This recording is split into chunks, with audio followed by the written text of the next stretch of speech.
News Tamil கழுகு. திமுகல பல மாவட்ட செயலாளர்களோட பதவிகளை பறிக்க போறாங்களாம்.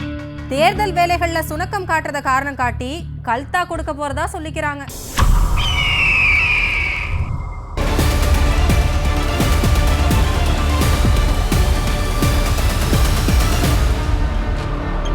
திமுகவுல இப்ப மொத்தம் 72 மாவட்ட செயலாளர்கள் இருக்காங்க. இவங்களோட செயல்பாடுகளை கட்சி மேலிடம் உன்னிப்பா கவனிச்சு செயல்படாத சில மாவட்ட செயலாளர்களை அடையாளம் காட்டியிருக்கான்.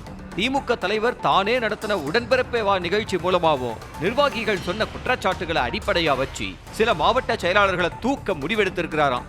இதனுடைய அடுத்த கட்டமா இப்ப துணை முதல்வர் உதயநிதியும் மாவட்ட வாரியா போய் திமுக நிர்வாகிகளையும் சார்பு அணிகளையும் சந்திச்சு அந்தந்த மாவட்ட செயலாளர்களோட செயல்பாடுகளை பத்தின ஒரு ரிப்போர்ட்டை கையில வச்சிருக்கிறாராம். மொத்தத்துல 10 to 15 மாவட்ட செயலாளர்களுக்கு கல்தா உறுதிங்கிறாங்க. இன்னொரு பக்கம் இந்த முறை சீக்கிரமாவே தொகுதி பங்கீட்ட முடிக்கணும்னு முடிவெடுத்திருக்கான் திமுக. எந்த கட்சிக்கு எத்தனை சீட்டுங்கிறதையும் இப்பவே முடிவு பண்ணிடுச்சா அறிவாலயம்.